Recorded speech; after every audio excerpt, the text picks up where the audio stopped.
महिला सशक्तिकरण योजनाओं को लेकर योगी और मोदी सरकार की योजनाओं को मिल रहा बल। उत्तराखंड की महाराजा अग्रसेन हिमालयन यूनिवर्सिटी से अर्चना शुक्ला को मिली पीएचडी की उपाधि। आपको बताते चले, सुल्तानपुर जिले की विवेक नगरी निवासी डॉक्टर अर्चना शुक्ला को पीएचडी की उपाधि मिली, जिसे परिवार वालों और शुभचिंतकों में खुशी का माहौल है। इस बारे में बताया, इसका सारा श्रेय हमारे गुरुजन और माता पिता को जाता है। उन्होंने मेरे शुरू से ही सहयोग किया। मैं अपने क्षेत्र व जिले वासियों से यही कहूँगी, आप लोग शिक्षा को पूरी तरह से ग्रहण करें, कभी भी शिक्षा को अधूरी ना छोड़ें, क्योंकि आजकल शिक्षा ही बहुत कुछ है, बिना शिक्षा के कुछ नहीं होता। मैं यही कहना चाहती हूँ, असिस्टेंट प्रोफेसर बनकर बच्चों को शिक्षा दूंगी। महिलाओं को उन्होंने संदेश दिया, शिक्षा कभी अधूरी नहीं रहनी चाहिए। कम से कम उम्र में छोटी बच्चियों की शादी कर दी जा रही है, ऐसा नहीं करना चाहिए।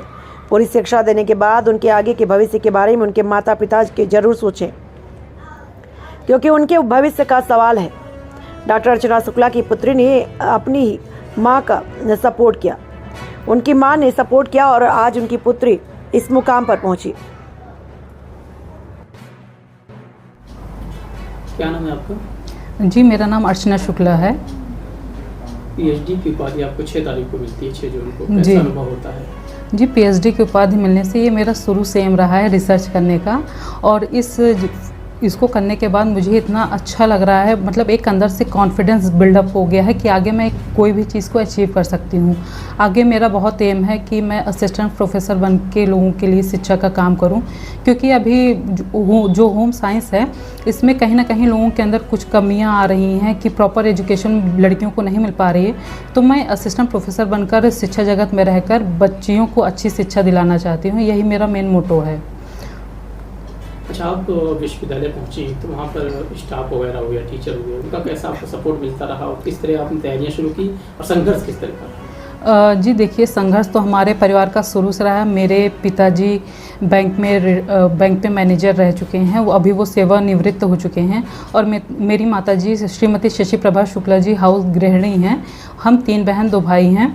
मेरे पिताजी ने कभी हम लोग को किसी चीज़ की कमी नहीं महसूस होने दी। उन्होंने हम लोग को बाहर भेजने के लिए जिस तरीके का संघर्ष रहा, उन्होंने वो उठाया, कभी भी किसी चीज़ के। और इस शिक्षा जगत की तरफ कहीं ना कहीं मेरी माताजी का पूरा योगदान रहा है, क्योंकि उन्होंने मुझे एनडीयूटी कुमारगंज हॉस्टल पहले भेजा, वहाँ से मैंने बीएससी एग्रीकल्चर की पढ़ाई की। उसके बाद मैंने सीएससी यूटी कानपुर में, फिर मेरी माताजी ने वहाँ पे मुझे भेजा।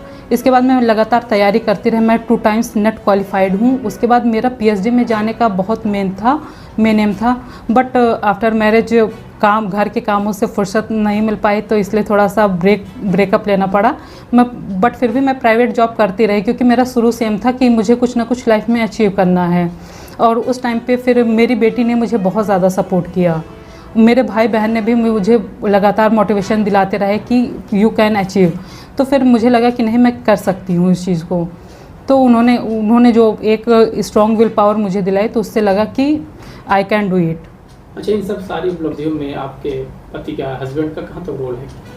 देखिए, कहीं ना कहीं आफ्टर मैरिज के बाद पढ़ाने में, लिखाने में, और बेटी भी छोटी थी उस समय, कहीं ना कहीं उनका तो सपोर्ट था ही। अगर वो सपोर्ट ना करते तो शायद मैं इस मुकाम तक ना पहुंच पाती। बट इसके कारण मैं अपने माँ बाप के त्याग को नहीं वो कर पाऊंगी, क्योंकि उन्होंने बहुत सैक्रिफाइसेस किए हैं। श्रेय आप किसको देना चाहती हैं पूरी उपलब्धि को देखा जाए तो? पूरी उपलब्धि का श्रेय मैं अपने हस्बैंड, अपने माँ बाप, भाई बहन, और जो वहाँ विश्वविद्यालय के dean sir doctor Shailesh, vice chancellor doctor NK Sinha, और अपनी फ्रेंड कुमकुम पांडे को स्पेशली देना चाहते हैं। और इसका सारा श्रेय, और मेरी बेटी क्योंकि बहुत छोटी है, वो उसको मैं दूसरों के यहाँ छोड़ कर जाती थी, तो इसका कहीं ना कहीं श्रेय मेरी बेटी को भी जाता है, क्योंकि उसने भी बहुत ज़्यादा सेक्रीफाइसेस किए हैं।